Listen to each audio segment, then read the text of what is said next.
The All Progressives Congress Hope Uzodimma of Imo State and chairman of the Progressive Governors Forum PGF has said that in spite of obvious economic challenges, the party has done very well for the country.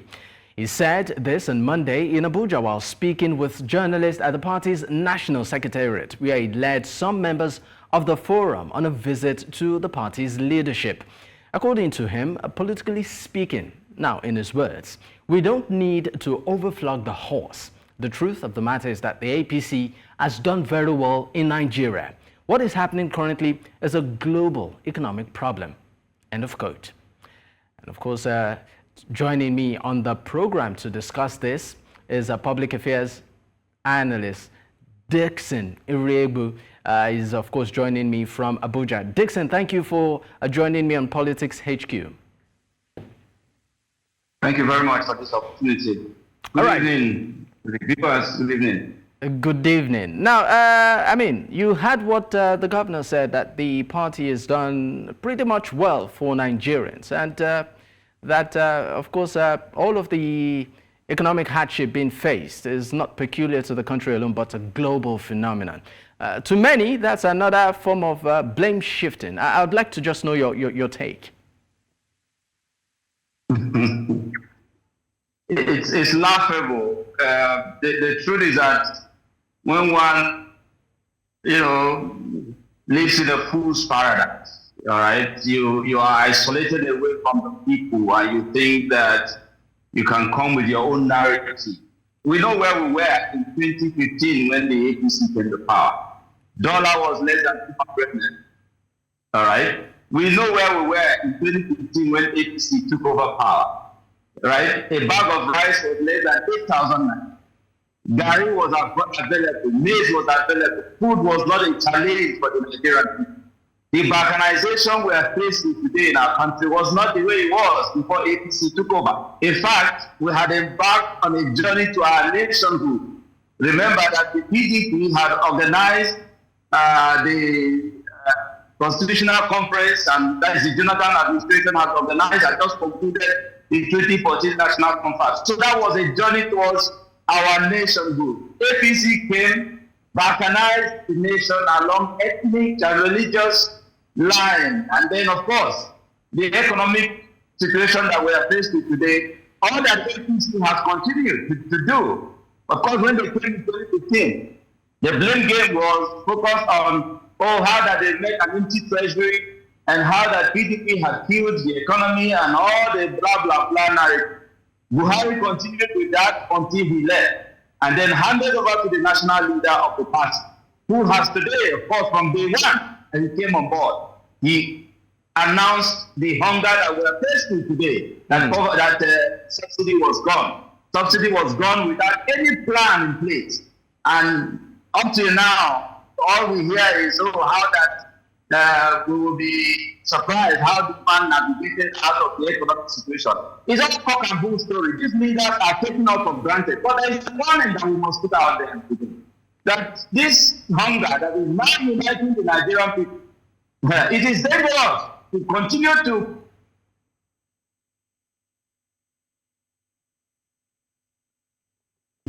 hear that APC will claim that they have done well. They have performed abysmally terrible. And honestly, how terrible it is, the Nigerian people can tell them. If APC had done well, for goodness sake, it's not the leadership that will come and tell us.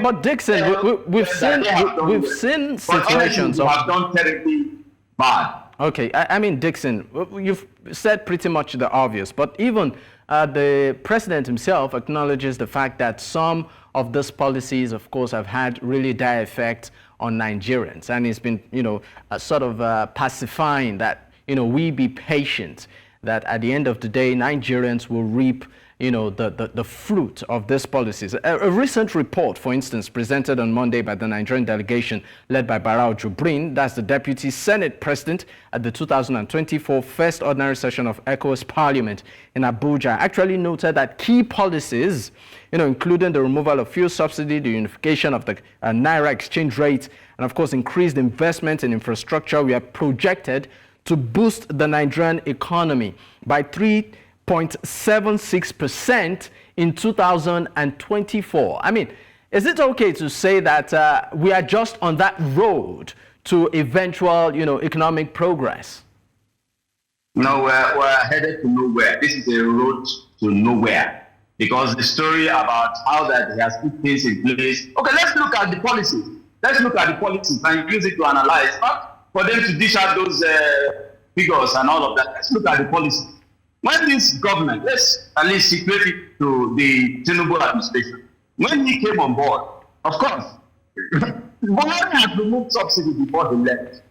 There was no provision for subsidy, at the time Buhari was leaving. It was from June 31st or June 30th that, of course, the issue of subsidy would have been discussed and how that government, if this government had a plan, we would have commenced the journey, allowed it, and then getting on board, you see what it is that are the challenges, and then you have 1 month to put things in place before you now say, this is the direction you're going. But excuse me, what even when we say that subsidy is gone? Is subsidy really gone? How much is fuel imported how much do they import fuel into Nigeria? How much is it? It's more than 1,000 naira. And you're selling the fuel at less than 600 naira, about 600 naira, or less than 700, some places 600. So the point is, the extra on it, who is paying for it? The truth is that it's still subsidy, because at this time around, this subsidy is paid through the back door. So there's no accountability. This government is telling the Nigerian people to tighten their to enjoy a bit.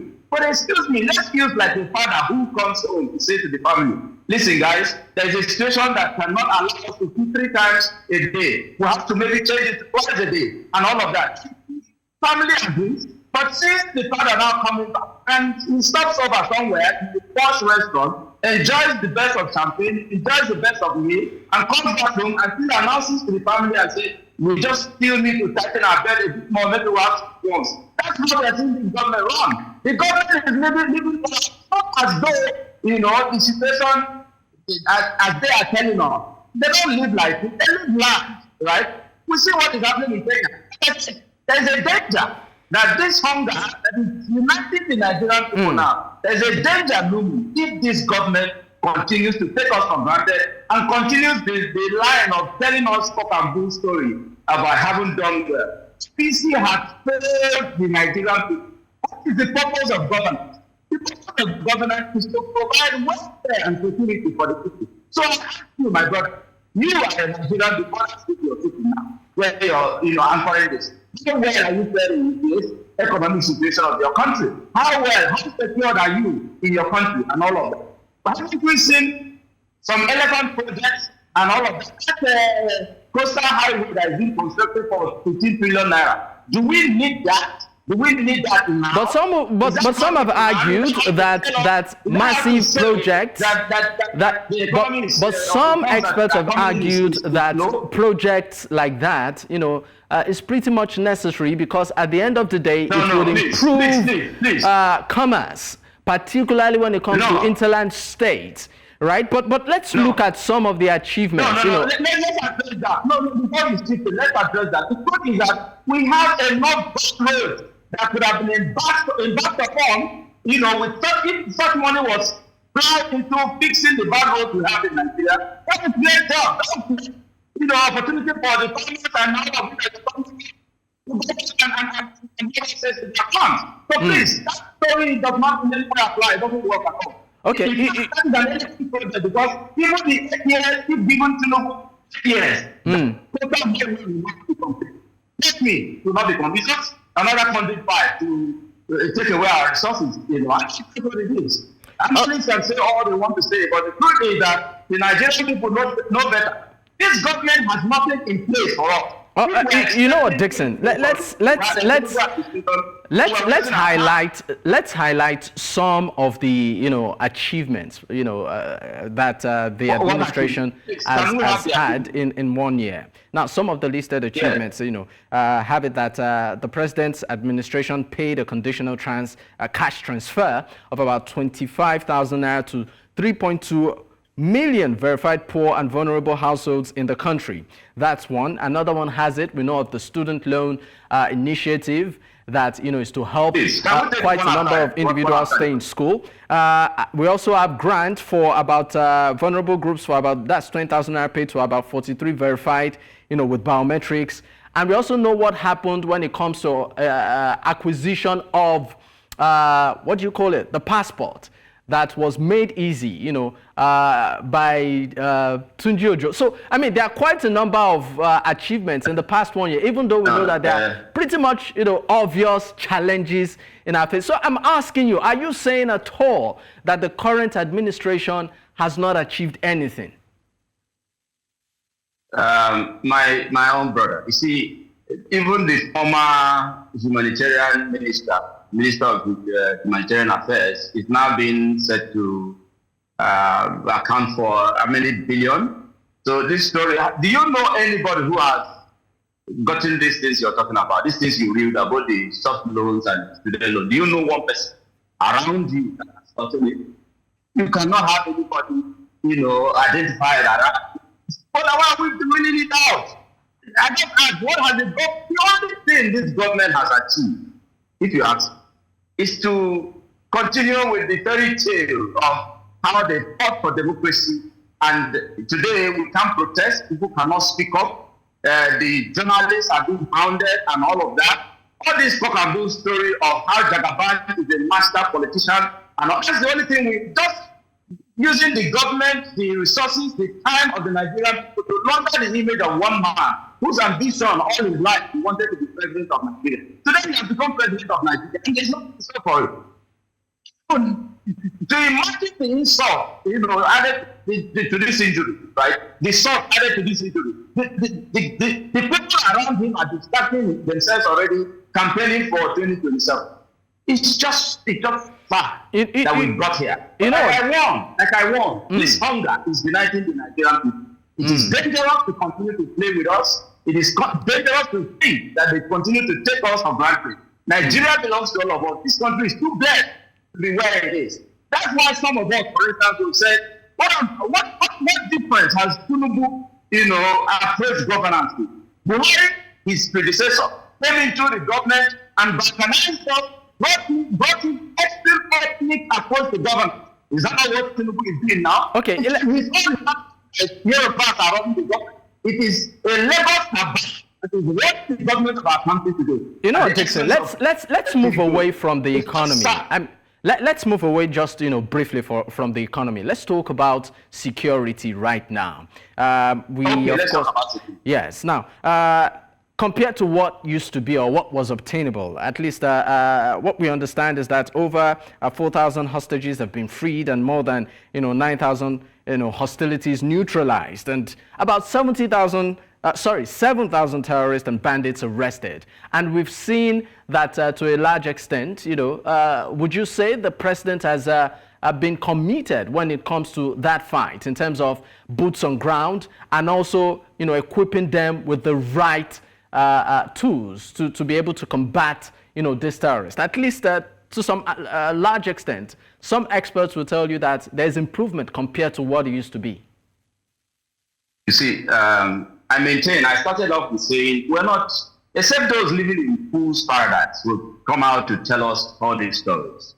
If there is improvement in the state of security in Nigeria, have farmers returned back to farm under the watch of this government, right?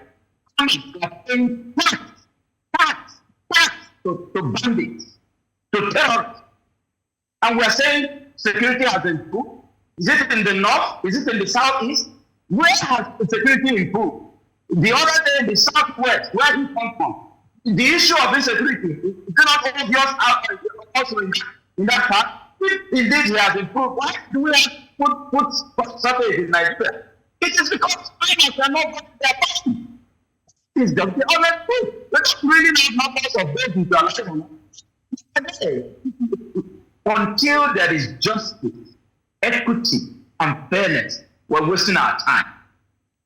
This government has no plan whatsoever to fix Nigeria. Security-wise, for instance, What is keeping, let me use the Southeast, the call for the release of Mazen. What is really the challenge, right? That people will have to say, if you don't treat me as a member of this family, can I have a chance to say, okay, I would rather stay outside? And if this person has complained, why not bring these people to the temple and all of that? Okay, what is the difference? Buhari did all of that and kept the Kano there. Now you've come on board. You've released who fought for revolution now. You've released, or you have seen the release of Igbo and all of that. What is the case with Nnamdi Kanu? Is this government comfortable with the state of the economy or the state of the insecurity in the southeastern Nigeria? Isn't it obvious that the southeast is artificially created? What is the different approach? Nothing has improved whatsoever. This president cannot be seen to attend to the issues as they affect families of those who are victims of kidnapping, banditry, and all of that. Go to Zamfara, go to Katsina, go to every part. The Borno and all of that happened, the bomb blast. So what is it that has improved? What has improved? The only thing that has improved is in the chopping. They have been gathered among themselves and they are sharing the resources of Nigeria, allotting it to themselves, and actually telling us that they will bring themselves back to power and they will sack some people. Wike is possibly scraping, and of course, we are occupying the center of Abuja. But you go to the hinter, to the rural areas in Abuja, there's nothing to show for it. And all they are doing is grandstanding, all of that. Please, by every means, I blame the Nigerian youth. The Nigerian youth, I hope to have seen what has happened in Kenya, where now the government of Kenya is afraid of the people. Democracy will not be democracy until the leader are afraid of those they lead. Right now, these are leaders are taking us for granted. They don't care. Even the president is planning to buy new athletes while we are hungry. The other time it was yacht that was protest while the Nigerians are hungry. What's wrong with this leader? All right, Dickson. What's wrong with this leader? Dixon, we will of course pick up from here, but we need to go on a quick break. When we return, we will continue with our conversation. Please just hang on, and of course we'll be right back. Stay with us. You're still watching Politics HQ, and at this point we are still, of course, x-raying the statement by the governor of Imo State, saying that the ruling All Progressives Congress has done well for the country and particularly Nigerians, and the party should be given time to allow its policies yield its fruits. Well, I still have with me Dickson Iroegbu, is a public affairs analyst, joining from Abuja, and just joining, of course, the conversation right now is Aare Hassan, is the president of Yoruba Council Worldwide from Osun State. Thank you, gentlemen, for staying with me and joining me on the program. To be on your program. Thank you very much. Let me leave Dickson for a moment. Let me come back to you, Aare Hassan. How would you rate the performance so far of the All Progressives Congress, particularly this current administration, maybe 10 being the highest on a scale of 1 to 10? And why? Well, it will be a very difficult thing to start the scoring of scale of 1 to 10. For at the moment, we are in a state of disrepair in terms of trying to get things right. And when you're trying to apply all medicine to a precarious situation, it becomes as if the wound is not healing fast. And that's the scenario President Bola Ahmed Tinubu find himself precariously, and regrettably, the previous administration of President Muhammadu Buhari led us into this kind of quagmire that have bettered where we are now. And in the space of 1 year, we cannot say this government has failed, and that's what I want to really correct. Because for a government that is trying to stabilize the polity from raising the bar of the local government autonomy, fighting governor brutally. Maybe you are not aware that one of the major impediments of this administration is as a result of the governor lack of sincerity at the removal of the fuel subsidy, because that would have heal our wound by 70% in terms of productivity, in terms of food security, in terms of economic progress. But because the humongous amount that was gained as a result of excess profit to governors was converted and looted without the benefit for the mass I'm majority sorry, of Aare, are you shifting the blame? Are you shifting the blame to the government? We can hardly feel the pulse of the government. I'm coming. Okay. That is why we can hardly feel the pulse of the government in view of the fact that the government have remained very silent. Because when there is conspiracy of silence sometimes, even if you are doing good and you are not fighting at the right time, people could tell you that you are part of the scenario. And that is why it is quite difficult for the government to wash its hand clean of the predicament we are all in. We know quite rightly that even if an angel is brought to this country to come and sanitize the country is wrecked with corruption all across board, from private sector to government. So I wouldn't want to be at that same page sermonizing what Uzodimma. What Uzodimma just made as a statement is a pure political statement. It has no correlation to reality. So just briefly, on a scale of 1 to 10, on a scale of 1 to 10, 10 being the highest, what's your rating so far? Well, if the government is just by half, 50%, is either the government leave the half and come down, or try to build himself to confidence of the people. So the government is just at the average, because I can't actually say that the government has not done anything. For the removal of the fuel subsidy under President Muhammadu Buhari's administration, removal of fuel subsidy was announced no less than 8 times. And each of those times the removal was announced led to the increment of fuel price. Until we round up the administration, we lift. You talk about the removal of the fuel subsidy. I would also like to believe you'd also want to make a reference to the unification of the exchange rate. But many, of course, are feeling the brunt. I mean, if you look at the percentage in terms of inflation rate, even from the previous administration, basic food items, for instance, have skyrocketed. So would you say that was a timely move, or was the approach flawed? 30 seconds. You know, the problem is that we are quick to just look out for one fault from under one administration. I have just related to you. From the Jonathan era to Obasanjo till date, there have not been proper planning of productivity. We're trying to wake up now to do those things now. We have to also wait for gestation period.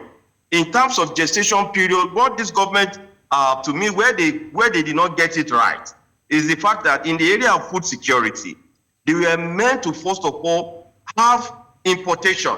They cannot just look at the local production at first in terms of food. It's until when there is equilibrium of importation can meet up with the local production. That is when you start dropping down importation and you increase local production. At a point, you stop importation.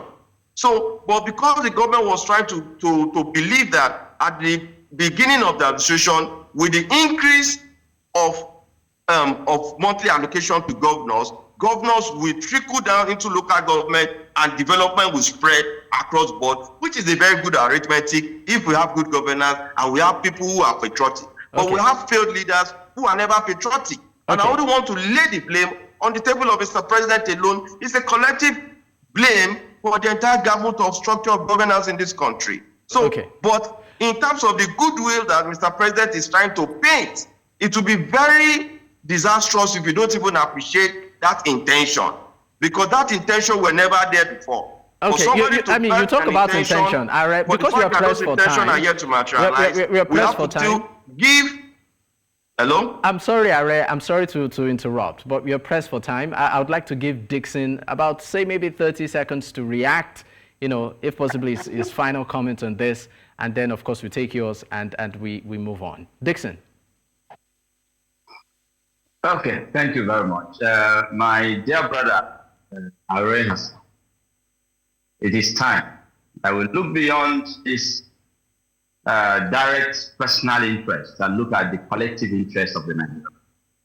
That is why it is important that the process that throws up our needs must be seen to be transparent and excellent. this president came in with the baggage of how he came to power. He started shopping for legitimacy, and in the bid of shopping for legitimacy, he fell for everything available from the West. In fact, Nigeria almost went to war with Niger, proxy war that the president would have been backed upon as chairman of ECOWAS. Thank God for that. We didn't allow it because we all spoke up, and the Nigerian people even took it upon themselves to ensure that that particular action was averted. Because if the president had invaded Niger at the time he wanted to invade Niger, because the military took over peacefully, took over without a drop of blood. Military took over in Niger. But in Nigeria, the so-called democracy that we are practicing brought this leader to power. And people killed in different parts of Nigeria. Which one should we take? So please, it's important when we do all of this analysis and all of that. You see, people are happy. Not South, East, and West. Muslims, Christians, the APC, PDP, Nigerians are going through excruciating pain to afford food. If a man cannot bring food to the table, what is he living for? What is he living for? This government has no plan. That's the truth. And the truth again is that at the end of this year, even before the end of the year, they already the 2027 policy is already playing out. Once we continue with this and this 2024 ends, 2025 will be about politics. Nigerians will have nothing to show for this government. All right, they Dickson. Believe that they grab it and they ran with it, so they owe us nothing. All right, Dickson.